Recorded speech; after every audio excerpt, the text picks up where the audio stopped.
Alright guys, what is going on? Welcome back to another video. So, today's gonna be a little bit of a different video. Well, I can't say different video because some of the videos on here to be a different style video. But regardless, we have to wash this thing. This thing is filthy. I don't know how well it's pulling up on camera. Oh, it's pulls up on camera decently well, but it's pretty filthy.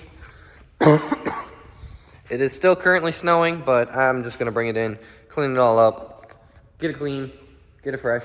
I don't know if I'll drive this tonight or not. Either way, if I drive it, then I'll just wash it again.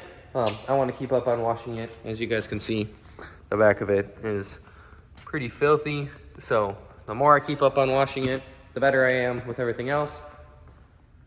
So we're gonna wash this, and then we're gonna explain a little bit more about the situation from the other video, and break down the cost of what it was to basically destroy the entire front of my vehicle here. So, like I said, a little bit different video than what I'm planning on doing in the future, but right now, content is content, so stay tuned. We're gonna wash the car real quick and go from there.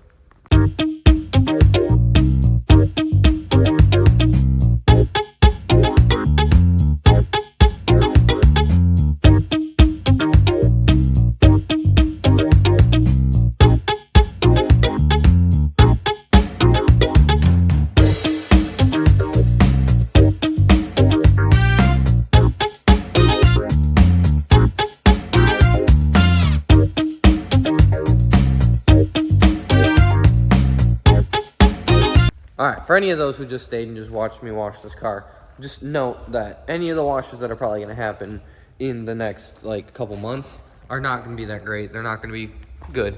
Literally, it's just getting the salt off the car, and then I just dry it briefly so that if I decide to drive it out in the current weather that we have, it doesn't freeze, nothing annoying happens. But it's not like I'm doing this as a high-end car wash to make it, show-worthy for tomorrow. Because we have no shows, so I'm just keeping it clean, just keeping it all that. It is what it is. Some people say if you wash it, or if you're doing anything, just go all the way. It is what it is. Don't come at me for it. But now, we're going to sit down. We're going to have a little talk about the cost of this front lip, and kind of the cost of the video that I just posted the other day. So, I didn't do it for views, didn't do it for clout, didn't do it for anything. Literally, I was out having fun. I just was videotaping it because I wanted to kind of show myself being able to drive in the snow, and then I ended up, of course, crashing into a small embankment. Now, again, when this was a crash, it wasn't anything crazy, it wasn't anything bad. It wasn't like I crashed into another car. If you've watched the video, you know what I'm talking about. If you haven't watched the video, you don't know what I'm talking about. You probably should go watch the other video. But, like I said, we're going to sit down real quick, we're going to talk about it. So, give me a second. Alright, guys, what's going on? So, you guys have obviously already seen me wash the car. The car is currently drying. The floor is wet. What better way to do than just make a video quick? And basically, we are going to cover the fact of, sadly, how much it costs to essentially make the video that you guys just last saw of me snow drifting / sliding into a snow embankment and completely wrecking the front lip and a couple other parts. So I went ahead and I made a list. That way I didn't forget, and I wanted to do some reconnaissance before I made this video. And we're going to talk about how much it costs to do that. Some of it I'm going to replace, so there's going to be some new costs, but this is pretty much what it costs to run into a snowbank in the beginning of winter and wreck a whole bunch of stuff on your vehicle. So I'm gonna put the totals on the screen as well. Hopefully everything matches up. It'll be interesting editing all this. But the main part of it is obviously the front bumper here. That the tabs got torn off that connect the bottom undershield to the bumper itself. So bumper, I could probably find them in plastic weld them, but I'm completely missing one. One is completely cracked. Again, if you've seen the previous video, you should probably go back and watch that. If you haven't, it'll explain everything you need to know about what we're currently sitting in. So the bare front bumper looks like it's about $200 shipped to my house. Uncoated, unpainted. It is the 18 plus front bumper, which if I'm going to replace this front bumper, I'm going to upgrade the front bumper. Fog light bezel right here is a little different, so we'll get into all that in a second. But the bare front bumper is $200, about shipped to my house or my shop. Across the street, if you guys don't know, it's Dialed In Recon. They're a good paint body shop that we have. We do all the mechanical work, and I don't have time to learn how to paint and do all that stuff yet. I'd love to work into that, but we'll get there. But the paint for the bumper, they say, is about $400 to paint a bumper, so I'm gonna give it just a little extra and say $500 because I always give them special weird colors. So right there we're in at $700 just for the front bumper, the basic front bumper, basically getting here and getting it painted to match the rest of the car. So we have that. Then the fog light bezels are different, so that is an extra about $150. So that'll be fun. The fog lights themselves down here should be able to be reused, so I shouldn't need new ones of those. Turn signal will no longer be used as it does switch to like a bar. To some people it looks better, to some people it looks worse. It's all your personal opinion. I'm pretty sure need a whole new front grille right up here, so that is about $300. I'll probably get an upgraded one. I won't go with a factory one because again, this kind of is a show car slash fun car. So I'll probably get like a gloss black or a mesh or something. I mean, if I can find a carbon fiber one, I might get a carbon fiber one.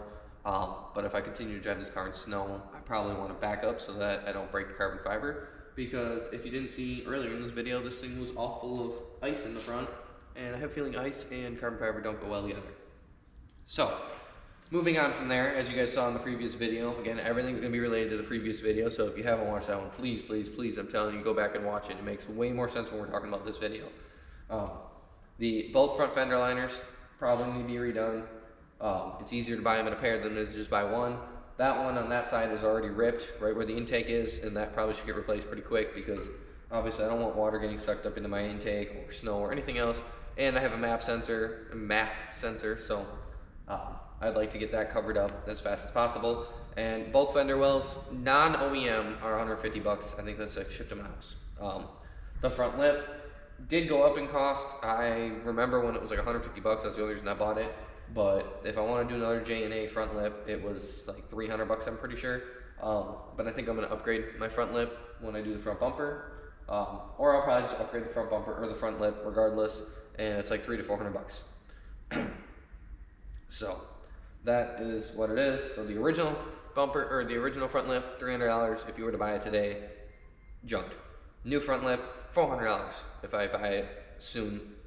And then it'll be a much nicer one. I like the design a little bit better. And then the one thing that you guys may have seen me rip off that I never really used, I used to drive this car to a lot of night events, night shows, night stuff, and I used to be kind of more into late night stuff. I still am into late night stuff, and we'll be making more content as the summer comes along, but I don't go into as many like car shows, car meets at night, as that group of people just isn't what I'm interested in anymore as I run a business and some other stuff. And we'll see. Maybe we'll continue to go to that. If I can get a group of friends to go, we'll go out and we'll do that. But with my lifestyle right now, I don't see myself going out at night. And even if I do, I don't think I need to have it. But I had underglow on this car. I had one-up lighting underglow for a really big while there. I think like a year or two ago, they were very huge in the market. I'm sure they still are. It's just my interests have moved on from underglow. So I used to have an underglow lighting kit, and I think it was like $200 or $300 from them. I got it on discount. But that was, obviously it was completely ripped off in the front when the lip came off. So there was a wire hanging. And then I think I ripped off one of the wires in the back a while back. And I just haven't used it in a while. It had a parasitic draw on it. And it created a whole bunch of issues. It actually killed my battery like the first year I had it. So I just gave up on that. But again, we'll put all the totals in the thing below. or on the screen. And if I'm correct, it comes out to like $1,700. So that's the cost of doing that type of video. Obviously I wish I didn't crash, and I wasn't aiming to crash. I was aiming to do very cool snow drift and slide around. I did do a pretty cool J-turn, where I basically spun it around and then I drove backwards and then I spun it back from there. I believe that's called a J-turn, I could be wrong, but that was kind of fun to do. You guys probably could hear me grind my reverse for a second, because reverse doesn't like to go in above, I think it was like 15 miles an hour. I think I was cooking at like 20, so I had to slow it down just a little bit and smash it in reverse, and then I was able to turn around.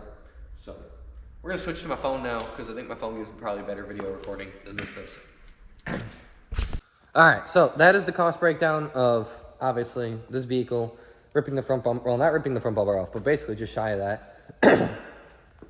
Excuse my voice, excuse my lack of entertainment or whatever. I'm getting over some type of like weird sickness thing. I won't say I've been physically actually sick, but I've been coughing a lot, and I'm starting to like I was losing my voice yesterday, and it's a big mess. But I don't say that I'm sick. I don't feel down on energy. I don't feel down on power or anything. I talk a little weird right now, and I guess I'm not as happy skippy as I am. I don't know. It's been weird lately. Me and like a crap ton of other people apparently got sick on the same day, so I don't know what the heck happened. But either way, this video was, again, basically a cost breakdown, letting you guys understand that obviously stuff like this is not cheap. Again, I didn't do it on purpose to be like, oh yeah, I'm gonna make a clout video and I'm going to, show you guys how much it costs to have to repair the whole front end of your vehicle, because I didn't want to destroy the front lip. I didn't want to destroy the front bumper. I didn't want to do any of that stuff. It wasn't fun. Drifting around in the snow was absolutely blast. What sucked the most was I crashed, and then I think 2 days later, we had like no snow on the ground. So we have a little bit today because it's wintertime, so it's gonna snow here and there. But literally like 2 days ago, we had absolutely no snow on the ground, nothing. Today, like I said, we have a little bit of snow and stuff on the ground. You can see it like over there, that's the snow mounds, but pretty much no snow on the ground. So it just frustrated me, because I'm like, normally I do pretty good snow drifting, but I don't use this vehicle. I was using my truck. I've used trucks rear-wheel drive for a very long time to drift in the snow, and those ones is pretty easy. You slide sideways, you let it do its thing, and then you can bring it back. All-wheel drive cars are a little different. I can tell you that from experience. They just handle a little weird. Manual cars also handle a little weird, so I've never done it in an automatic other than a truck, but I just know I've talked to a lot of people, and they say that when you're doing it in a manual car, it is completely different, because technically once you let your foot off the clutch, in any gear, it won't fully stall out, I don't believe. I know in first gear it won't fully stall out as long as you're not going uphill or anything. You can slowly let almost any menu of you. Yeah, anyways, I'm not getting into that because I don't know enough about it. I just know that you can fully let out a clutch and it shouldn't stall on you, and you can actually drive it around. So you'll pretty much have constant power. But anyways, without really, I got nothing else to say, but that's the video today, is going over the cost of destroying this thing. So I've said it way too many times. I'm running out of stuff to say. I'm hungry. Yeah. See you guys in the next video. I know this wasn't a super exciting one. Bear with me. We're working on making content. I am right now just working on making content more consistently so that I can make better content and go from there. So we do have some things that we have to mechanically fix on this vehicle still. The airline